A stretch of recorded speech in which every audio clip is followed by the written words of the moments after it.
Hey Sag, welcome to the You versus Them reading. This is in a format of person A, person B, to figure out where you're at here in the storyline.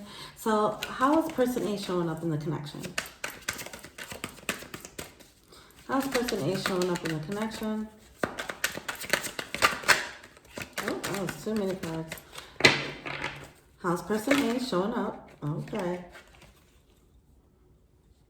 What we got going on? Why are you being so difficult? Okay, so you have the Six of Pentacles coming out in reverse, along with the Four of Pentacles. Okay. All right, and what's the energy for person B? Okay. All right, I'm getting selfishness in this connection.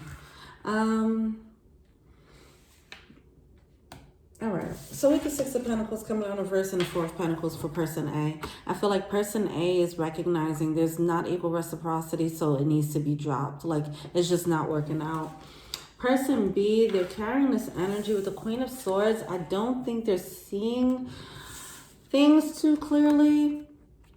I think they're seeing things from their own selfish perspective, to be honest. They need to look at things differently because I think they're just not getting it. With the Three of Wands, they might think that they're doing the thing. This is interesting. This feels like someone who's not paying attention to someone else's needs. And person A is like, you're just not getting it. Person B is kind of oblivious. They feel like I'm doing all the right things here. I'm paying the bills, or I'm cooking, I'm cleaning, you know. It's like, what else do you want? I'm not, what? And person is like, look, you're not giving me equal reciprocity. Like, if you're not going to get it at this point, we had talks. Like, what you want me to do? You know, that's what I'm getting here. How does person A feel about person B? Two of Cups, okay. I feel like a soul connection. It feels like it was a bond that had to be built, okay? So we have the Two of Cups coming through. Ooh. We have the Two of Cups coming through with the Knight of Pentacles. It was something that was, maybe they feel like you guys went through.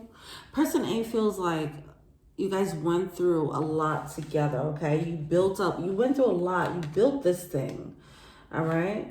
You might have had some trials and tribulations, and it might have been a struggle, but you guys did that, right? It's like, this is like the energy of a long-term relationship where you guys went through some things, and that's why they're like, I don't want to let this go. We have that bond where we put in work, which is great, but is your love there? It's like someone's looking up and saying, wait, but where's the love? Like, we're partners, we paid bills together, we did this and that together, but wait, I'm not getting what I want here, or something like that, okay? That's what I'm getting here. Also, they're trying to figure out, person A is trying to figure out what do they have to show for it. They're wondering if they missed out on opportunities because of it, because it does seem like this might have been a long-term investment, okay? This relationship, it does seem like this is a long-term thing. All right, how does person B feel about person A? The World card. They have a very carefree spirit. How are they? Okay, this is so interesting. Person B is carrying the World card, the Knight of Cups, and the King of Cups. I mean, they're carrying love. I feel like, see, I keep getting this energy of being completely oblivious. Why? I just don't get it. Why is it so different? Is someone not really, now I'm wondering, did person A actually say how they feel? Are they letting their needs, are they voicing their concerns here? Because person B looks like, it just looks like everything is fine. They're ready to take it up a notch. They're like, oh, the next step is we're about to take it up a notch in love. But I do feel like their head is a little bit in the clouds. I don't know why I'm getting this energy here. And they feel like, oh, I'm doing the right thing. I'm doing my thing as a spouse. But they're not realizing, it's something, I mean, there has to be some level of, there's definitely a level of discontent on person A's end. There's such a disconnect here. And I'm just wondering, how is this a long-term relationship and there's not much communication? I think the communication had to do with building on in a practical way, building a bond or building a life with each other. You know, all the practical things, bills, things like that. I feel like all of the communication went there. And that's what makes this person feel so proud. Like, yeah, we accomplished this. Wow, okay. They feel, person B feels strong in the connection. Person A needs to voice their concerns. They're not talking about their feelings. They're not feeling satisfied. They do feel like it's a soulmate, but they're like, I'm not feeling completely satisfied here. And they're feeling like this is just what it is.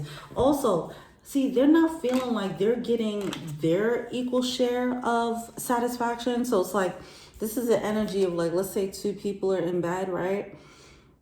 And one person came, the other person didn't. But the person who didn't, they're acting like it's fine. Like, yeah, I came, it's fine, you know, and and the person over here is like, yeah, I made them come. They're good. You know, I'm good. I did that. You know, so someone's having this false sense of security, false sense of doing the right thing, because I don't feel like there's much communication. There needs to be more communication here, because person B will get blindsided. But I'm also getting a little bit, as I mentioned in the beginning of the reading, it is a little bit of selfishness, okay? I don't, and it could just be, this is just how they kind of are, because they do have their head a little bit, they're in their own world. This could be someone whose energy is like that, where they're just kind of in their own bubble. They don't really read the room or read the signs, because I do feel like if these two were together for this long, they would pick up the discontentment if they were more attentive. Okay, so that's something to be mindful of. If you're person B, does it need to be more attentive to your partner here? Person A, you need to start speaking up. And I don't know, maybe you have already spoken up, and that's why it says giving up energy. Like, okay, I'm just not gonna be able to come, you know, or whatever the case is. Maybe you're voicing your opinions or voicing your concerns is falling on deaf ears. They're just looking out in the world, in their own world, or looking at how their world looks, because it does seem like you guys are doing the right thing on a surface level. Okay, something like that. But the actual connection needs work. But they're like, yeah, we have all the right things, you know, so we're doing the right thing on paper. All right. What is person A feeling to see? The Moon card coming out. The Four of Wands. See, that's what's coming out now. The idea of what you guys been working on. This is a long-term investment, it seems. And now it's like, what do I have to show for it? It's not, it looks like a happy home, but it's not a happy home. We haven't really built on getting to know each other. Oh, okay. Okay, I'm channeling something right here. But listen, this feels like a connection where two people were together for a long time but don't really know each other. They just did all the right things to keep the connection, or they did all the things to make it look like a solid relationship. Like, okay, check off this off the list. Okay, get the house, get the dog, get the kids, get the, you know, the cars or whatever. Do all the things. Have the joint account. They do all the things that make it that people are supposed to do. And I feel like both parties got caught up in the wave, but person A is waking up, like, because that was hidden with the Moon card. It's coming to light now. Like, wait, now that we checked everything off the list and we reached all our goals as a couple, now what? It's like being empty nesters. The kids left and now you have to face each other. Now what? What is our bond? What is our bond looking like? We did not work on our bond at all. That's what it feels like. All right, what is person B feeling to see? King of Swords. The Well and the Wheel of Fortune. This is so interesting. With the High Priestess. I think they don't see, I don't think they realize how checked out this person's becoming. This person has been trying. That's what I feel like. I feel like person A has been trying and they made their decision. With the King of Swords, they're like, okay, this is just what it is. This person just doesn't get it. They just can't give the equal reciprocity. They're clear about that now. And I feel like person B is just completely oblivious. And with the Wheel of Fortune, it does seem like person A is looking to see how to get what they want, how to get what they feel is their Six of Pentacles, their equal reciprocity. How can they find a partnership, okay? Because it does seem like it's not a partnership for them. It's not the partnership that they intended. And they just learn to accept it, like, this is just what it is. I'm not going to get all that I want. But it seems like now they're getting to the point where it's like, wait, I do deserve to get what I want, you know? And they might be looking at it like, wait, this person is just kind of selfish as a person, huh? You know? But yeah. What's the advice for person A? Oh, God. Oh, my God. We have the Seven of Swords coming out. The Five of Cups. Two of Swords. Oh, my God. Okay. This is a very interesting dynamic. So, person A has already realized that person B is just kind of paying attention to surface level stuff. And because of that, they can't give them the emotional reciprocity that this person needs. And I feel like with the Seven of Swords and the Six of Swords coming out, person A is like, well, you're not paying attention to me, so you won't pay attention when I start, because they're already checked out, right? Person A already feels checked out. Person B doesn't even realize that this person's checked out. They don't notice anything different. They're like, okay, so if you're not paying attention to me, you're not going to pay attention as I slowly move my things out. You know, that's the energy that I'm feeling here. And I feel like this person is preparing to slowly plan their escape. And this is just, all right, what's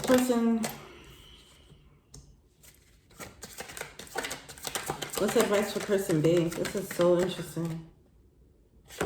They have the Eights coming out. Eight of Swords with the Two of Pentacles.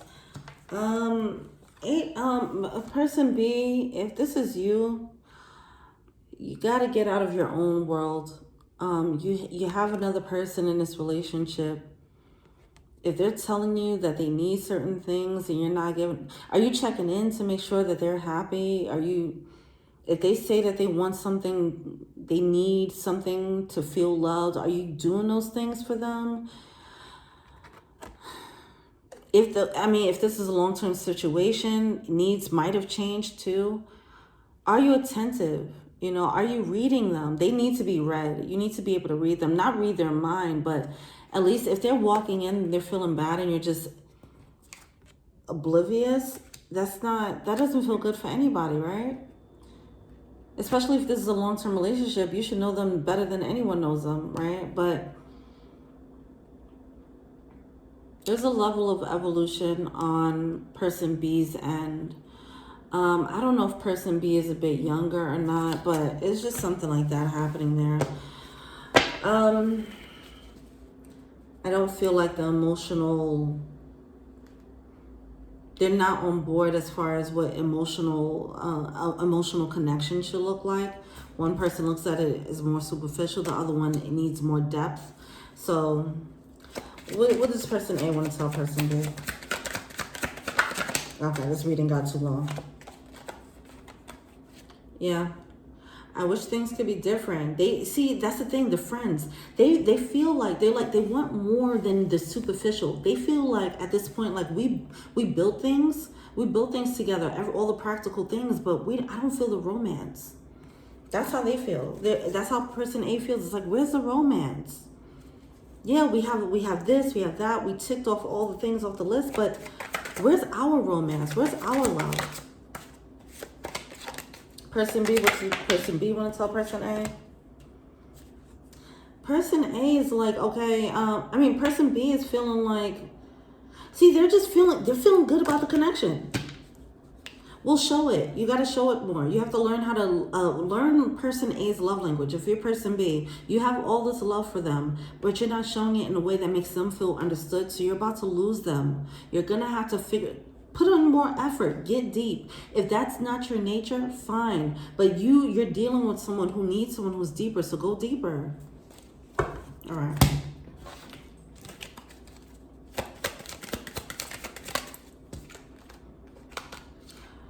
You deserve love. This is for person. This fell on person A's end. Person A, you're feeling like you're not getting the love that you want. You're coming into this realization that you deserve more, and this is what's coming out. You deserve love. Okay, you are lovable. This person is just you guys are a match in one way, but you're not in a match in a way that makes you feel loved. And it just feels very unfortunate. But yeah. All right. Well, let me know what you think. Peace.